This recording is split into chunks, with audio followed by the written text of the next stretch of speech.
Mirad, es más que posible que veamos un último latigazo bajista en XRP, los tokens del ISO 20022, en los otros activos de la infraestructura y los activos cripto en general, justo antes de que pase la Clarity Act. Pero no porque quieren sacarte del mercado, no porque las ballenas van a por tu vaca, por tu bolsa, no porque los market makers son malvados, no porque haya una conspiración mística para robarte tus monedas, no.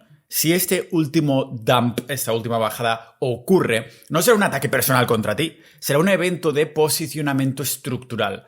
Y esta diferencia lo cambia todo, porque si lo interpretamos como conspiración, entonces entramos en pánico, haciéndonos más susceptibles a hacer cosas que no deberíamos hacer, pero si lo entendemos como mecánica de transición, entonces haremos justo lo contrario. Te quedarás quieto, o aprovecharás incluso, o simplemente observarás sin perder la cabeza. Eso es lo importante, porque fijaros que el mercado no siempre cae porque el activo sea débil, sino que a veces cae porque el sistema está recolocándose antes de encender otra fase. A veces cae porque la liquidez se retira temporalmente, a veces cae porque los participantes grandes no pueden entrar todavía y los que sí podrían hacerlo están reduciendo exposición antes de un cambio regulatorio. Y eso, desde fuera, parece miedo, pero desde dentro muchas veces no es miedo, sino que es preparación. Por eso hoy quiero desmontar toda esta narrativa del apocalipsis previo al Clarity Act. Toda esta idea de que todavía queda el gran desplome, todavía falta la purga final, todavía vamos a ver XRP en 50 céntimos, 20 céntimos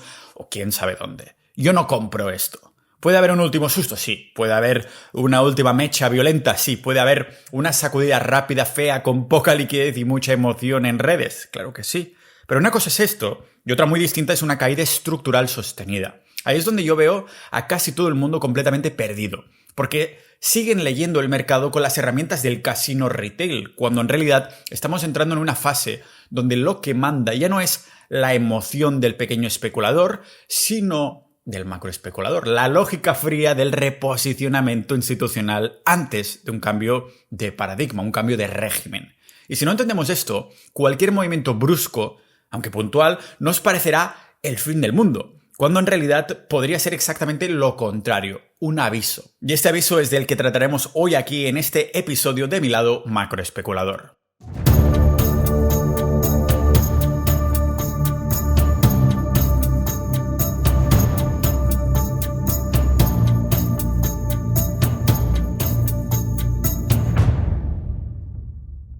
Vamos a empezar por lo esencial. Veo más que posible un último evento de volatilidad antes del Clarity Act, antes de que pase, pero no lo veo como colapso, sino como una sacudida estructural previa a la activación. Y aquí hay tres razones mecánicas muy claras. La primera razón sería la incertidumbre regulatoria congelando la liquidez. O sea, mientras no haya claridad total, por esto se llama Clarity Act, las instituciones no despliegan tamaño real. Los bancos no pueden mantener ciertas posiciones como les gustaría. Los proveedores de liquidez no se colocan donde acabarán colocándose después. Los departamentos de compliance frenan, ¿no? Los balances esperan y entonces los libros, los order books, permanecen más vacíos de lo que la gente imagina. ¿Y qué ocurre cuando el mercado es thin, que dicen en inglés, que es fino, poco profundo y con order books débiles? Pues que una presión de venta relativamente modesta ya puede mover muchísimo el precio, no porque haya manipulación, no porque haya una mano negra, no porque el activo esté roto, sino porque la estructura es frágil. Pero es que además, ¿qué pasa con un mercado que es poco profundo, como acabamos de describir? Recordemos que esto significa básicamente un mercado con poca liquidez real y pocas órdenes de compra y venta cerca del precio. O sea que una orden relativamente pequeña ya puede mover el precio con mucha facilidad cuando hay un mercado poco profundo. Pues que un mercado así, poco profundo, no necesita una avalancha para caer con violencia. Le basta simplemente con un empujón normal en el momento equivocado, y eso encaja perfectamente con un entorno pre-Clarity, antes de que pase el Clarity Act. La segunda razón de una bajada es que hay fondos de inversión que reducen riesgo antes de un evento regulatorio grande, porque como hemos estado diciendo en los últimos episodios, este Clarity Act parece que no se le da casi bombo, como que no importa, que es otra regulación más. Sin embargo, los fondos y los que realmente mueven dinero saben que esto es un evento regulatorio grande. Lo que también es completamente normal entonces que reduzcan este riesgo. Muchos fondos no esperan que se publique la norma para reaccionar. Hacen justo lo contrario. Reducen exposición antes, congelan nuevas entradas antes, se ponen defensivos antes, dejan que el polvo se disipe antes. No porque crean que el activo sea malo, sino porque no pueden permitirse navegar con exposición abierta justo en medio del cambio de marco. Sus equipos de compliance se lo exigen, ¿no? Sus comités de riesgo se lo exigen y también se lo exigen sus límites internos. Así que venden algo antes y recompran después. Y aquí viene la parte clave. Este tipo de salida no es una salida del activo ideológica, ¿no? Es una salida temporal. No están abandonando XRP o sus tokens ISO 20022 como los que hablamos dentro de la alianza, sino que están esperando el nuevo marco regulatorio para volver a entrar con permisos, con mucho más tamaño y con una estructura de riesgo distinta. Por eso, estos movimientos pueden ser muy violentos en las dos direcciones. Bajada rápida antes y subida aún más rápida después. La tercera razón de esta bajada es que los market makers pueden estar recolocando inventario para el nuevo, digamos, paradigma, régimen, sistema monetario. Y esto también hay que entenderlo bien. Recordad que los market makers serían como los participantes que ponen órdenes de compra y venta de forma continuada y masiva para que haya más liquidez al mercado y facilitar que otros podamos entrar o salir sin que el precio salte tanto. Pues antes de un cambio regulatorio serio, como es el Clarity Act, el market maker no quiere quedarse mal posicionado, lógicamente, no quiere tragarse riesgo innecesario, no quiere mantener inventario donde no sabe cómo quedará la siguiente fase, no quiere absorber flujo como si nada estuviera pasando. Así que reduce inventario, amplía los spreads, se aparta un poco del order book, deja más hueco entre compra y venta y en ese vacío temporal, un movimiento que sea relativamente pequeño puede provocar una caída que sea bastante brutal, ¿no? Pero eso no es pánico emocional, sino que es rotación de inventario, es preparación de balances, reordenación previa a lo que es el siguiente tramo. Y esto es exactamente lo que el retail casi nunca entiende, porque sigue interpretándolo todo desde el drama, la alarma, cuando muchas veces no hay drama, sino que hay simplemente este ajuste técnico. Ahora bien, una cosa es aceptar la posibilidad de una última mecha fea en el gráfico, en los activos en los que estás posicionado, y otra muy distinta es comprar la narrativa del apocalipsis total, porque eso sí que no lo veo. No veo posible un regreso estructural a niveles ridículos, a precios de auténtica demolición, o una caída larga y sostenida como si el mercado estuviera al borde de morir. No veo un retorno serio a céntimos de XRP, quizás un mechote que baje del dólar, pero solo en cuestión de horas, porque no veo un mercado bajista prolongado de muchos meses desde aquí por esta razón concreta que hemos estado comentando del Clarity Act. No veo una espiral de muerte de liquidez, no veo una destrucción total del precio antes de esta finalmente claridad regulatoria. ¿Por qué? Porque el mercado pre-Clarity ya está de por sí infraposicionado, ya está finito con poca liquidez, ya está vacío de institucionales reales, ya está sin el gran capital dentro, ya está comprimido. No hay una masa enorme de dinero institucional atrapado dentro esperando vender a cualquier precio, no la hay, ¿vale? Además, el retail por sí solo no tiene tamaño suficiente para provocar un derrumbe estructural sostenido en un tipo de activo simplemente por ponerse nervioso. Puede, yo que sé, amplificar un poquito una mecha, puede alimentar un poquito el ruido, puede vender mal en el peor momento, pero no puede por sí solo fabricar una implosión sistémica si la estructura general ya nos está esperando otra cosa. Esa es la diferencia. El gran error aquí es confundir una mecha, que es seguramente lo que veremos, con una tendencia. Confundir una sacudida con un cambio de paradigma, confundir una última limpieza de liquidez débil con un auténtico colapso. Y no es lo mismo, porque una vez entre la claridad regulatoria que estamos esperando, la dirección estructural del PQ, que es una fórmula de la que iremos hablando próximamente, ya no apunta hacia abajo, sino que solo puede apuntar hacia arriba. Es la fórmula básicamente que nos apunta a estos precios desorbitados de XRP y algunos tokens ISO 20022 de los que hablo con los miembros de la alianza.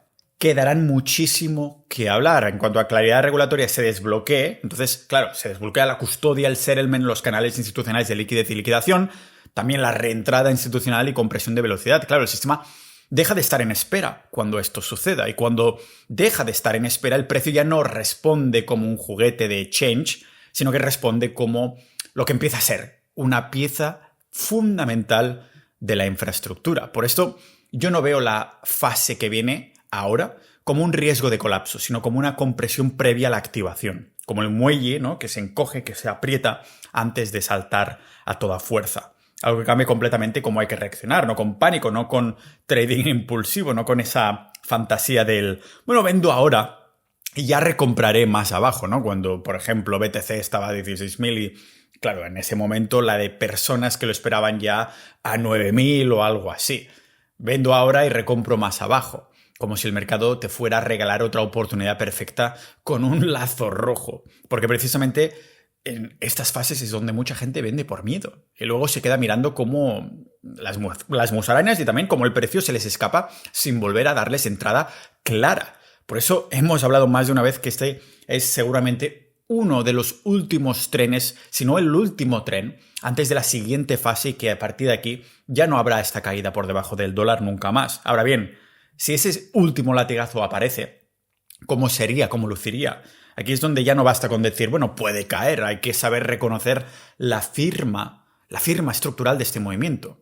Por ejemplo, con spreads más amplios. Esto sería lo primero, que empieza a verse una ampliación persistente de los spreads, que básicamente los spreads significa la diferencia, ¿no? La diferencia entre el mejor precio de compra y el mejor precio de venta de un activo en el mercado. Si hay mucha diferencia entre los dos, entonces es cuando decimos que hay mucho spread, hay mucha diferencia. Entonces, si hay este último latigazo, esa última mecha, se empezarían a ampliar mucho estos spreads. No un spread raro en un momento puntual, sino una sensación de que el mercado está menos cómodo absorbiendo órdenes, de que el hueco entre compra y venta se hace mayor, incluso sin una noticia brutal detrás que justifique un poquito, una narrativa que justifique ese movimiento tan vertiginoso, de que el market maker está más prudente. Esto es una señal de reducción de inventario. Lo segundo es el slippage, que es la diferencia entre el precio al que creías que ibas a ejecutar una orden contra el precio real al que finalmente se ejecuta esta orden, ¿no? Si vas a comprar un activo, yo que sé, a $10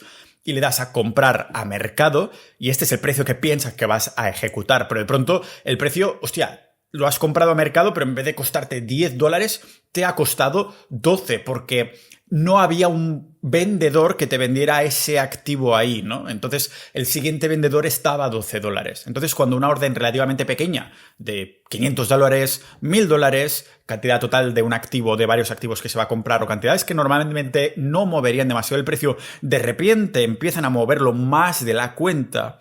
Eso no es retail enloqueciendo, esto es una falta de profundidad del mercado. Eso es un order book, un libro más finito de lo normal.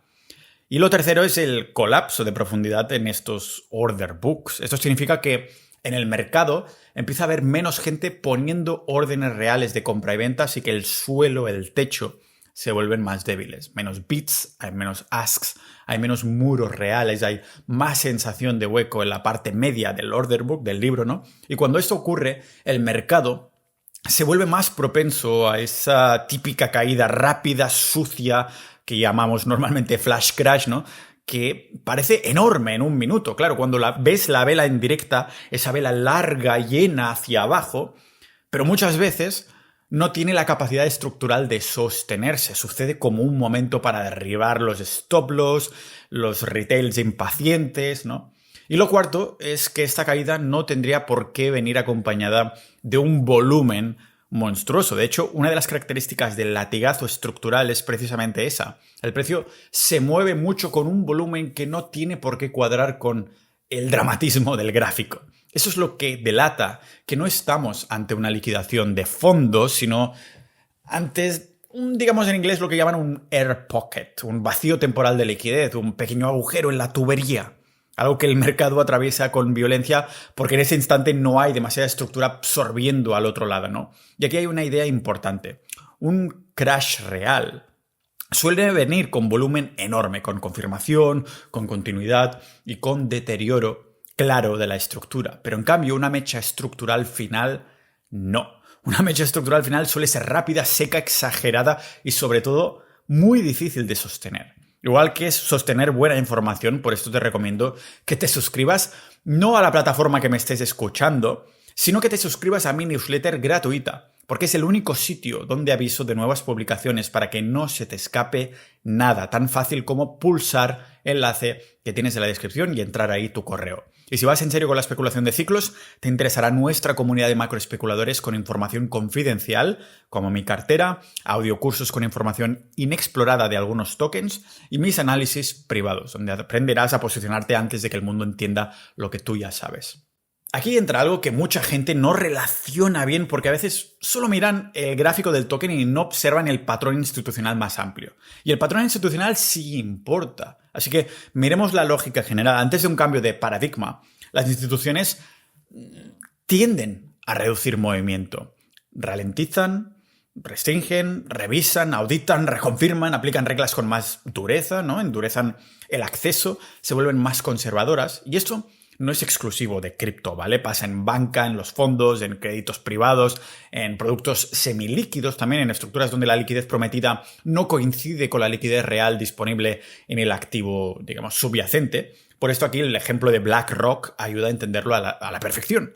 Ayuda a entender esta lógica. Su fondo privado de crédito recibió solicitudes de reembolso cercanas como al 9,3% o algo así, pero las reglas solo permiten alrededor de un 5% por trimestre. ¿Y qué hizo Larry Fink? Pues aplicar el límite, ¿vale? No porque el mundo se acabara, no porque el producto estuviera muerto, no porque hubiese fraude, sino porque si deja salir demasiado dinero de golpe, deja vendidos a los que se quedan dentro. Es una lógica fiduciaria básica, ¿no? Proteger al conjunto restante del vehículo. Algo que nos conecta muy bien con esta idea de shallow walls, muros poco profundos, ¿no? Mejor dicho, con la sensación de que el sistema empieza a endurecer acceso, a estrechar márgenes operativos y a comportarse con mucha más prudencia cuando intuye que está entrando en otra fase. No significa necesariamente que todo esté mal, significa que el sistema está conteniendo riesgo.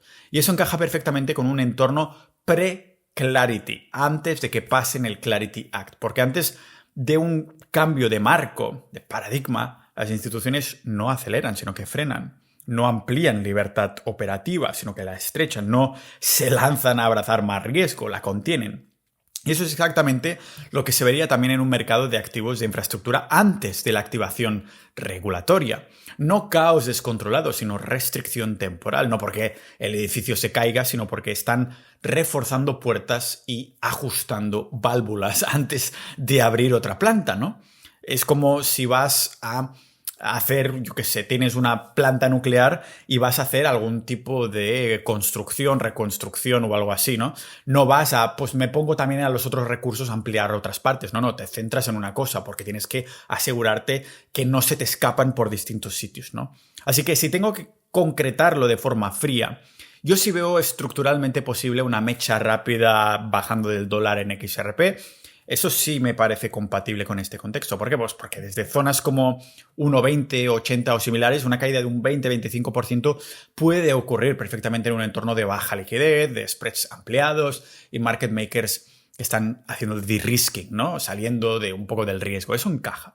Eso es un movimiento duro, sí, pero todavía totalmente compatible con un evento de liquidez mecánica. Lo que ya no me parece tan plausible es una caída sostenida además hacia, 50 céntimos. Y aquí la diferencia no es emocional, como digo, sino que es estructural. Para irte de forma seria y mantenida a 50 céntimos necesitas otra cosa. Necesitas ventas sostenidas, necesitas profundidad suficiente para que el precio siga encontrando niveles más abajo durante bastante tiempo, necesitas más oferta activa, necesitas mucha más capitulación real y necesitas bastante más volumen del que veo plausible ahora mismo en esta fase concreta.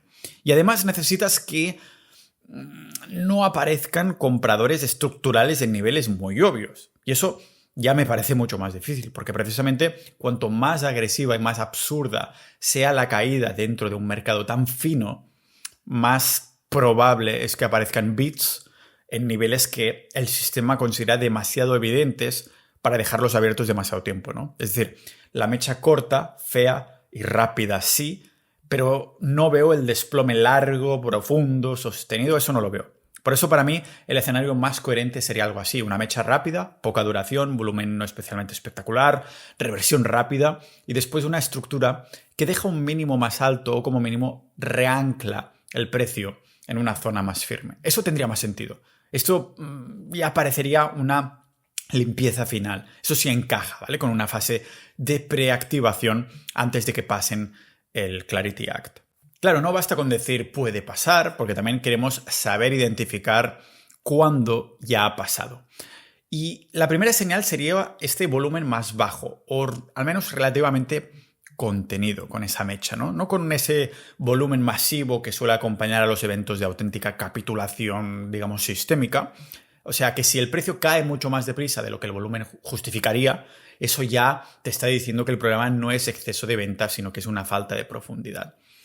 Entonces, la recuperación no tardaría días, no tardaría una eternidad, no se queda arrastrándose por el suelo, sino que se recupera rápido. Podríamos estar aquí hablando de en un día seguro, pero seguramente incluso en segundos o minutos o en un poquito más, quizás unas pocas horas, ¿vale? Lo suficiente para dibujar una V muy fea, muy agresiva y muy evidente. Cuando veis en el gráfico, por ejemplo, mensual, una pedazo mecha abajo, si ampliáis la temporalidad, si en vez de vista de pájaro vais directamente a vista de paloma, después vas acercándote con la lupa hasta vista de hormiga, veis que esa mecha se traduce en una V, donde la mitad izquierda de la V son velas rojas y la otra mitad derecha son velas verdes. Es decir, que alguien ha comprado masivamente esa vela, ¿vale? La mecha puede perforar entonces niveles puntualmente, sí, cuando esto suceda, cuando haya este flash crash que puede perfectamente suceder. Pero si después vuelve enseguida y el mercado digamos que no consolida esa pérdida, entonces no estamos ante una tendencia bajista nueva, estamos ante un flash, ¿vale? Un barrido, una limpieza de liquidez débil. Y eso también es importante, ¿vale? Porque puede haber esta cuarta señal que sería de que después de la mecha la volatilidad se comprime. Una vez el mercado hace esta limpieza, muchas veces entra una especie de calma rara, ¿vale? Hay menos ruido, hay menos movimiento salvaje, hay más compresión, hay más sensación de que algo está cargándose por debajo, para llamarlo así, como ese muelle que está poco a poco comprimiéndose antes de saltar arriba. Eso es muy distinto a un mercado que se está deshaciendo. Y ahí es donde yo veo la verdadera firma, llamémoslo firmanos, signature del movimiento final. No una destrucción abierta y sostenida, sino una limpieza rápida antes de que el mercado vuelva a comprimirse para generar la siguiente fase, digamos. El gran error psicológico sería interpretar esta mecha como si fuera la prueba de que todo está mal. Y para mí sería justo al revés. Si aparece una última mecha así, la leería más como antesala que como desenlace, más como precalentamiento que como fallo de motor, más como ajuste final del inventario que como desplome real. ¿Por qué? Pues porque después de claridad regulatoria, después de Clarity Act, las fuerzas cambian por completo. Entra custodia, entran canales de liquidez y liquidación, entra settlement real, entra flujo institucional, entra compresión de velocidad, entra retirada de supply usable hacia manos, digamos, que son más estáticas, que no van a vender. Y cuando todo esto entra, la estructura deja de parecerse a la del mercado retail actual que hemos estado viendo durante años. Por eso digo que el sistema no se estaría preparando para colapsarse, al contrario, se estaría preparando para activarse, como ese muelle, por tercera vez estoy haciendo esta analogía, este símil, pero el muelle que se va reduciendo antes de saltar, ¿no? Para activarse. Y eso es una diferencia abismal. Puede doler la activación por el camino, sin duda. Puede venir acompañada de un último susto, sin duda. Puede parecer, incluso durante unos minutos, que el mercado se cae por un barranco, absolutamente. Pero eso no cambia la lógica de vista de pájaro, de vista de águila. La lógica profunda es que la liquidez institucional todavía no ha entrado. ¿Cómo entrará después? La estructura regulatoria todavía no ha encajado del todo y el precio todavía no refleja el régimen en el que el activo podría operar una vez se desbloquee todo esto. Por tanto, incluso si esta mecha final, flash crash, aparece, el contexto importa muchísimo más que la vela. Y si el contexto es pre-clarity, ya... A ver, yo no lo leería como condena, lo leería como ruido previo al repricing mecánico. Recordemos, eso últimamente lo estoy recordando en cada episodio que hago. El repricing, la remonetización, esto es el reseteo. Un reseteo significa cuando le das un botón que todos los activos que antes valorabas de una manera, los valoras distinto. Ejemplos, XRP está valorado así, ahora con el reset lo valoramos así. Bitcoin antes se valoraba a 100.000 y pico y mucho más, ahora lo valoramos distinto. Porque si llega ese momento, habrá mucha gente haciendo exactamente lo que no debe hacer. Lo primero, lógicamente, pánico y mercado, ¿vale? No entrar en pánico, porque pánico y mercado fino es la combinación perfecta para regalar tus activos al que está esperando con calma, a los que tenemos paciencia. Lo segundo es no jugar a ese cuento de, bueno, vendo ahora y recompro más abajo, como si el mercado te debiera a ti, por tu cara bonita, una segunda entrada perfecta, una segunda oportunidad. A veces sale, de casualidad te sale bien, pero muchas veces, la mayoría de veces, no. Y en un cambio de régimen, la penalización por equivocarte puede ser brutal, porque no hablamos de perder un 5% de un rebote, hablamos de quedarte fuera del tren, fuera del tramo que redefine la estructura completa, el nuevo sistema monetario. Lo tercero es no confundir una mecha con una tesis destruida, ¿vale? Una tesis estructural no se invalida por una vela fea, se invalida si cambian las piezas, digamos, por debajo de la superficie, las piezas profundas. Si no pasa claridad, si no entra custodia, si no aparecen las tuberías, si no entra en canales institucionales de liquidez, si no produce compresión de velocidad, si no entra el dinero serio. Eso sí sería otro debate. Pero una mecha rápida antes del desbloqueo no invalida nada. Y lo cuarto es no escuchar a todo el que viene anunciando el fin del mundo, porque hay gente que siempre está vendiendo el apocalipsis, ¿de acuerdo? Aquí lo que estamos alegando es que viene otra fase totalmente final, no el apocalipsis que todo se termina, sino que viene otro cambio de paradigma. Pero cambio de paradigma que puede significar por muchísimas cosas, la oportunidad de ganar muchísimo más gracias a haberte avanzado estos cambios, que es lo que intentamos hacer en la Alianza Macroespeculadora. Pero también un cambio de paradigma que desgraciadamente conlleva mucho control y mucho poder acumulado en unas pocas manos, ¿no? Así que hay esta gente que siempre está vendiendo el cambio de apocalipsis, de, bueno, que da igual el contexto, la fase, la estructura, siempre te dirán que ahora sí viene un derrumbe definitivo del que nunca se va a salir. Pero una cosa es un discurso entretenido y otra, entender realmente cómo se mueve el sistema. Yo sinceramente no veo al sistema ahora mismo configurándose, preparándose para un colapso total final de adiós mundo. Lo veo reconfigurándose para una activación, una siguiente fase de activación, aunque haya un bache necesario en el camino que dé contexto a esta activación, ¿no? Si se produce ese último movimiento brusco, podría ser nuestra última, digamos, oportunidad de ver precios artificialmente baratos en una estructura que ya está a punto de cambiar de régimen. Esto es lo que creo. No una invitación al miedo, sino quizás una última, digamos, disipación o distorsión. Una última ineficiencia, una última sacudida, una última ventana. Y si no ocurre, tampoco cambia nada esencial, digamos, porque si no hay mecha, la tesis sigue en pie. Y si la hay, la tesis sigue en pie igualmente. Lo único que cambia es el trayecto, no el destino estructural que estamos analizando. Por eso, para mí la postura correcta aquí es la calma, la paciencia. Atención, sí, pero pánico no. Observación, sí, pero desesperación no. Compresión estructural, sí. Conspiranoia infantil, no. Porque si de verdad entendemos lo que tenemos delante, lo que estamos viviendo, entonces no reaccionamos como el retail asustado, reaccionamos como quien sabe que en las fases de transición el mercado puede hacer muchísimo ruido para distraernos justo antes de revelar lo que de verdad estaba preparando. Y cierro con esta idea porque me parece fundamental. Si llega una última caída, que no te robe tu marco mental, el paradigma al que te has estado fijando ahora mismo, que no te robe la tesis, que no te robe la calma, que no te robe el sitio, sobre todo que no te robe los tokens, ¿vale? Porque una cosa es ser rico y otra muy distinta es ser libre. Y muchas veces la diferencia entre una cosa y la otra no está en adivinar cada vela, sino en no perder la cabeza justo antes de que el sistema empiece a mostrar sus verdaderas cartas. Dicho esto, si quieres que te avise de información vital como esta, no olvides suscribirte gratuitamente a mi newsletter porque es el único sitio donde aviso de mis episodios. Y si quieres avanzarte a los cambios de mercado y estar del lado correcto de la historia monetaria, recuerda unirte a nuestra comunidad de macroespeculadores con el enlace que tienes en la descripción. En la alianza podrás acceder a análisis y audiocursos sobre tokens infravalorados con información exclusiva mucho antes de que llegue al público. Ver los activos que llevo en mi cartera y mis movimientos en tiempo real de estos tokens yendo hacia el reseteo monetario. O preguntarme cualquier duda fundamental que tengas para poner a tu disposición personal los cientos de horas que dedico a investigar y divulgar. Así que únete con el enlace que tienes en la descripción y pasa a ser miembro ya de la Alianza Macroespeculadora y nos vemos en el próximo episodio de Mi Lado Macroespeculador.